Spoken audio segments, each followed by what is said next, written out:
Subscribe and share my channel Sudarsana. ఓం శ్రీ సాయిరామ్. గురుదేవ దత్త. శ్రీ గురుభ్యో నమః. శ్రీ షిరిడీ సాయిబాబా వారి దినచర్య. సకల దేవతా స్వరూపుడు, సర్వవ్యాపకుడును, సమర్థ సద్గురువును అగు శ్రీ షిరిడీ సాయిబాబాను గురించి తెలుసుకొనుటకు ప్రతి సాయి భక్తుడును ప్రయత్నిస్తాడు. అణువులో అణువై ప్రపంచమంతా తానైన స్వామిని, పరబ్రహ్మ పరిపూర్ణావతారుడైన ఆ సద్గురు సాయిని గురించి పూర్తిగా తెలుసుకొనగలుగుట మానవ మాతృలమైన మనకు సాధ్యం కాదు. అనంతమైన స్వామి లీలలు, చర్యలు వేదముల వలె నిగూఢములై, పవిత్రములై, ఫలదాయకములై మానవులు తరించు మార్గమును చూపునట్టివి. అట్టి ఆ స్వామి లీలలు కొన్ని మనం తెలుసుకుని ఆనందించి జన్మ సాఫల్యం చేసుకుందాం. 1854లో షిరిడీ గ్రామానికి ఉత్తరపు పక్కన ఉన్న ఒక వేప చెట్టు కింద మొదటిసారిగా శ్రీవారి ప్రకటన జరిగింది. అప్పటి వారి వయస్సు 16 సంవత్సరములుగా గుర్తించబడింది. చక్కని అందమైన తేజోమూర్తి అయిన కుర్రవానిగా, చలికి వేడికి లెక్క చెయ్యక, ఎవరితోనూ మాట్లాడక, దేనికి భయపడక, ఆహారమును కోరక, నిరంతరము తపస్సాచరిస్తూ తపోమూర్తి అయిన బాలఫకీరుగా షిరిడీవాసులు వారిని దర్శించారు. వారిని స్వయంగా చూసిన వృద్ధురాలైన నానా చౌపుదార్ తల్లి కూడా ఇట్టే చెప్పింది. 3 సంవత్సరములు అచ్చటనే ఉండి ఆ బాలఫకీరు హఠాత్తుగా అదృశ్యమై ఎక్కడికో వెళ్ళాడు. 1858 సంవత్సరంలో ఔరంగాబాద్ జిల్లాలో ధూప్ గ్రామం దగ్గర ఒక మామిడి చెట్టు క్రింద తలపై టోపీతో పొడవైన చొక్కా ధరించి చంకలో సటక పెట్టుకుని వారి రూపును చాందుపాటీలు అనే అతడు దర్శించుట జరిగింది. చాందుపాటీలు యొక్క తప్పిపోయిన గుర్రపు జాడ చెప్పుటయే కాక సటకాతో భూమిపైన కొట్టి నీరు నిప్పు తెప్పించి వానితో చిలుము వెలిగించుట చూసిన చాందుపాటీలు వీరిని గొప్ప ఔలియాగా గుర్తించి వారిని ధూపు గ్రామానికి ఆహ్వానించారు. అప్పుడే వారి లీలలు పంచభూతములను శాసించుటతో ప్రారంభమయ్యింది.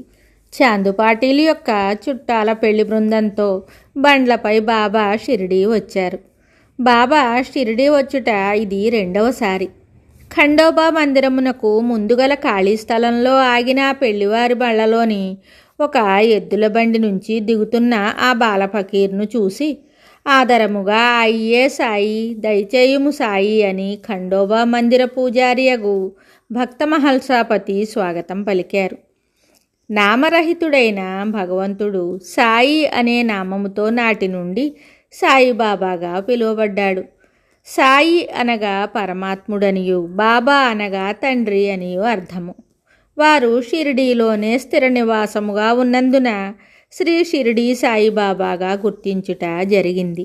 సాయి అనే ఈ 2 అక్షరముల నామమే కలియుగ మానవులకు ఇహపర సుఖములను ప్రసాదించి భవసాగరము దాటించు తారక మంత్రం అయ్యింది.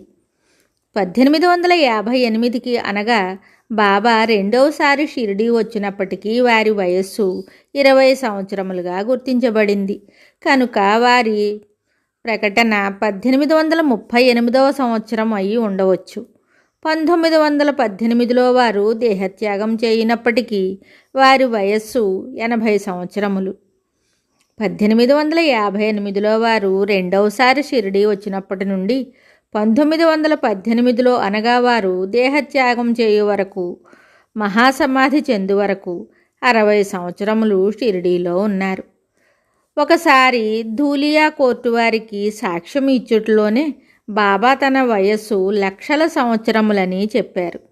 ఇంతేకాక మొదటిసారి బాబా వచ్చిన తన 16 సంవత్సరముల వయస్సు నాటికే 12 సంవత్సరముల పాటు తపస్సు చేసినట్లు ఖండోబాను దేవత ఆవేశించిన గణాచారి చెప్పాడు.